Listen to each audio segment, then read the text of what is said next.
Hey guys, how you doing? It's me, Alan here at LFC Red Chat. Like always, you can follow me on Twitter at LFC Red Chat, and also I'm on Facebook. But let's get stuck in. Let's get stuck into this 1-0 win by Liverpool against Stoke today at Anfield. 3 o'clock kick-off.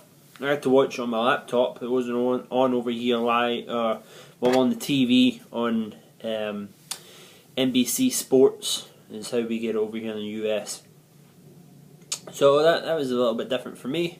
First time in a very long while, so that probably tells you how poorly Liverpool's been playing as of late. But let's get stuck in. So we're going to do our normal 5 things we learned, stats. I'm going to add in man of the match. I'll give you a little bit more about that. Next coming up, games, what to look forward to with the channel and everything, and then trivia questions. So if you want to hang on to all that, we'll get through it all, and we'll have a good one tonight. Right, so number 1 of the 5 things we learned today, Glenn fucking Johnson. By the way, come on. So let's before we get too far up his backside for scoring a goal against Stoke. Glenn Johnson did the usual Glenn Johnson shift. Lazy, he had a lot of Lucas covering him for most of the game, filling in that right back spot where when he went walkabouts for most of it. But he was there, he put his head where it needed to be, nodded in the goal, fantastic. A lot of credit has to go to Ricky Lambert though for tirelessly working up front today. I thought he did really well. But Glenn Johnson put his head in there, he did what he had to do, scored the goal. I'm happy for him. You know why? Because mugs like me, other punters, other supporters, give Glenn Johnson a fucking load of stick a lot of time. Most of it's deserved if you want to criticise his performances, but some of the stuff that's like direct to him, like he's an idiot and all the rest of it. And with Twitter these days, I'm sure he gets a lot of it, directly to him. I'm sure he reads a lot of it. But, good for him. I'm glad for him because he stepped up, we got a goal, he was there. I'm not saying if Mankiel was there at the same time, Mankiel could have probably headed it in as well. But good for him, good for Glenn Johnson. I always worry though, see when he's celebrating and everybody piles on. Well, he didn't celebrate, I don't know if he knew anything about the fucking goal by the end of it. But when everybody piles on like that, I always think to myself, because I used to hate that. See when you used to play at school or whatever, and you get people jumping on top of you and stuff at the bottom pile, like, oh my god, I can't fucking breathe, and all the rest of it. I just wonder about that, because obviously he fucking hit his head. He had a big gash up in his head, and what was he? If he was unconscious or something, I don't know. I don't know. Safety police and all that. Be a little bit more careful. But anyway, let's get on from here. Number 2, Lucas Leiva. Now, it'll be very, very interesting to see Leicester coming up midweek. What's going to happen with the team? Is Lucas going to stay in where he was in the centre defensive midfield role? I hope so, because I truly think he stamped his mark on there. That is his spot. I truly believe so. I think he's doing fantastic in that spot at the moment. Distribution of the ball, helping out with the back four, doing what that defensive midfielder is supposed to do. He's supposed to cover the back four, really help them out, almost be a back 5 at times, but advancing a little bit further forward. Helping them out, covering them, protecting them from runs coming into the box, all that good stuff. I thought he did really well. I really did. I really, really did. And I'm glad I've been, in the last couple of weeks now, really pushing for him to get into this team, because he's pretty much proved me right. He made me look as if I know half of something about Liverpool at the moment. No, I'm glad for him. I'm really happy for him because he did really, really well. I think he did really, really well today. And we'll talk a little bit more about that later. Number 3, okay, Kolo Toure is the leader of that back 4 at the moment. The boy does not fuck about. If the ball's in there, he gets rid of it. Get it to fuck. Headers, winning everything. Clearances, winning everything. Getting away from the danger. Just fucking hitting it away. Just simple stuff is what he does. None of this passing back and forward between him and Skirtle.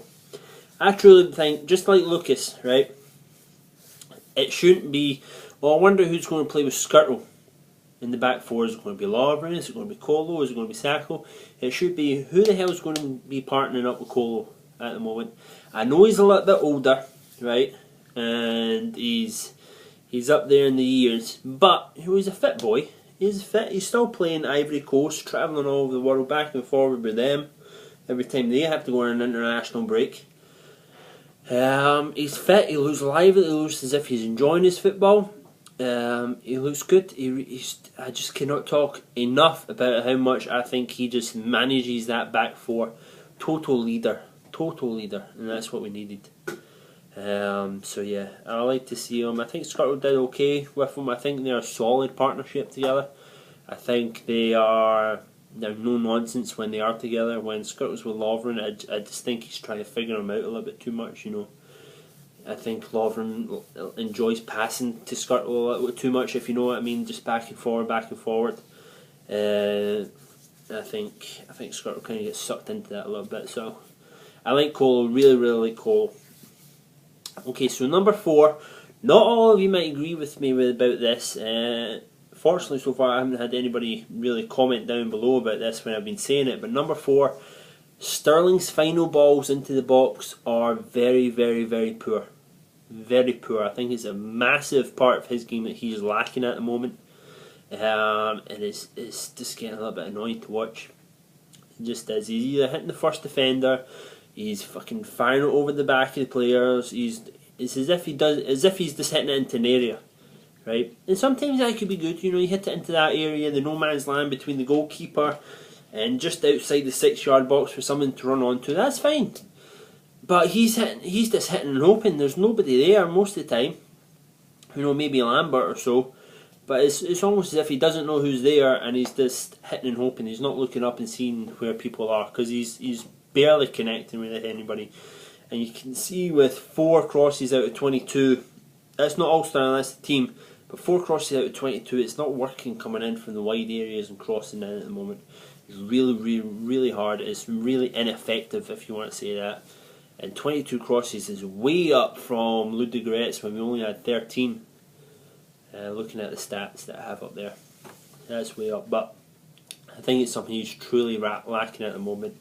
For Leicester, without going into the preview video for Leicester, I would like to see Markovic come in a little bit more for Leicester. If we're going to have this rotating squad, like I'm talking about, this is the time.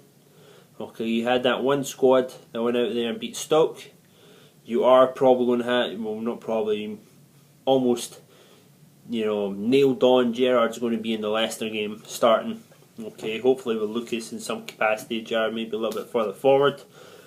And I would like to see Markovic out there. Give him a go. We haven't seen him for a while. We haven't seen him since, Real Madrid? Real Madrid would be it. Yeah, we haven't seen him since then. So, give him a go. Give Sterling a rest. Think about it with Sterling, right? How long must it feel for Sterling since the last time he had a good sit down, just decompressed?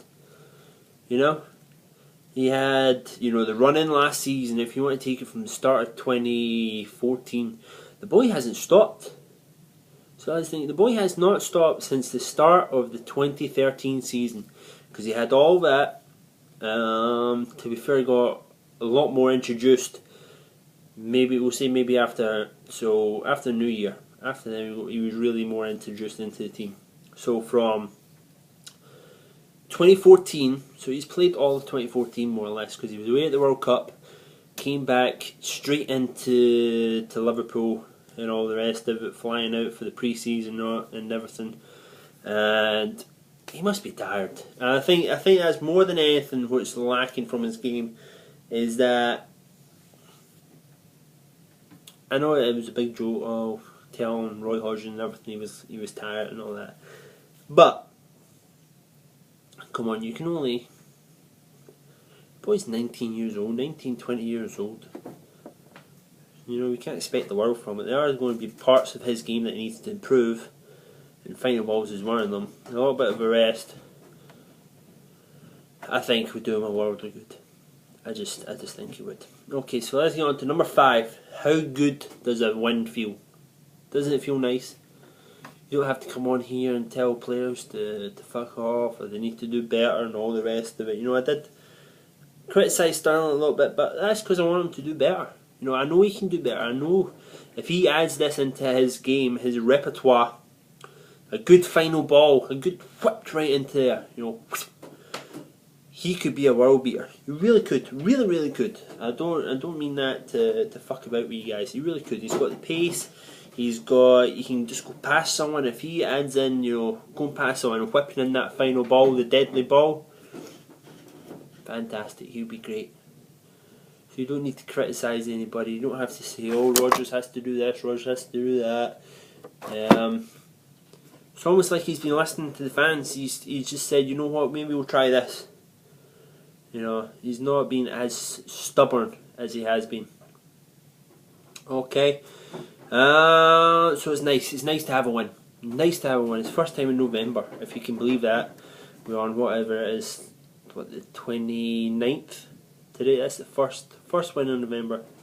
We almost went a whole month without a win. So the stats.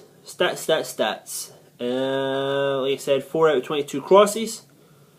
I think it's very ineffective. You can see headed duels though. Headed duels. 24 out of 48, so 50%. Not too bad when you think about how many long balls we had up from the likes of. Sorry, I've got a real tickle in my throat. From Mignolet and stuff like that. You can see Colo's affecting this number just by heading balls away. Fantastic. Attempts on goal, we're all the way up to 60, including block shots, off target and on target. That shows to me we had a real appetite going after this game and trying to score something, and I thought we did. Like I said, Lambert was tireless. Sterling did really well interchanging with Coutinho. I thought that part of his game was really good. Sorry. That part of his game was really good with Coutinho going back and forward, little passes, little touches, stuff like that. Really opened up defences at times, which is great. But yeah, 16 attempts on goal. I thought it showed a real passion of going out after these 3 points, and that team looked more of a team, if you know what I mean. With Gerrard coming on towards the end, it just looked as if everybody was pulling in the same direction for maybe the first real time this season, I would say. Man of the match, my man of the match has to be Lucas. I've sung his praises throughout this video so far, but he was just tireless in what he was doing. Great passes, covering Glenn Johnson when he went his walkabouts at times, protecting that back four, helping up, linking up with the midfield. Just great. I just thought he was tireless, and I hope he stays, because he's truly someone I feel is underrated at the moment. Is Lucas, or is our boy Lucas. Okay, next game's going to be Leicester, like I pointed out. Remember, it's Tuesday. I'm coming into December. These games are going to come even faster for me. So this is Saturday night going into Sunday. Look out for my preview video that will be going up Sunday night, my time. So early Monday morning over in the UK, Sunday night over here in the US. That'll go up, give you a full day to get ready for it. The rest of Tuesday to get ready for it as well, and we'll get into this and hopefully 3 points. This is a preview to the preview. I'm sure Gerrard's going to play. Colo hopefully will keep his place. I hope there's a place for Lucas. Markovic I want to see coming in. Lambert maybe again, maybe Barini. I don't know. Lambert looked good. He looked fit. He played the whole 90 minutes again, didn't he? Yeah. So maybe Lambert again. Good for him, because he's working hard. He's really working hard. So yeah, I'm excited. Always excited for games, even if we lose. I'm always excited for games. Trivia. So I know shame on me. I forgot the game was going to be on Saturday. My thinking was that Champions League Wednesday means Sunday game for Liverpool, and it didn't. Okay, because we got these Tuesday games that was pushed up to Saturday. So we had Stoke. I'm going to have Leicester on Tuesday. Like I said, I'm going to have my video out. So this, I don't think anybody replied to the trivia question. I just think that's because I did it a bit too late. So I said there was 6 players that had played in the Premier League era, so from 92 onwards, that had played for both Stoke and Liverpool, and if you can name them. So the answer was Pennant was 1, Asaide, right now on loan, is 2, Crouch 3, Adam 4, Victor Moses from last year 5, and the one I think you might have forgotten, because there were so many teams in between Liverpool and Stoke, was Michael Owen. So that was your 6. So well done to anybody that got that. If they thought it in their head and didn't write it in the comments, well done. But thank you very much, guys, for watching my video. Comments down below if you disagree with anything I said, if you agree with anything that I said, if you want to know any more stats that I can look up for you, you got any questions, comments down below. I would love to answer them for you. Answer every single one. Okay, guys? Remember to subscribe up in the top box for me, and you'll be able to get updates for all my videos and everything else that comes out. I'm on Twitter at LFCRedChat, Facebook under the same name as well. Thumbs up if you like my video, thumbs down if you think it's a stinker, and I will see you soon. I'll see you Sunday night. I'll have the video up for you, okay? Have a good one, guys. Be safe over the weekend. Enjoy your win. I'll see you soon. Bye.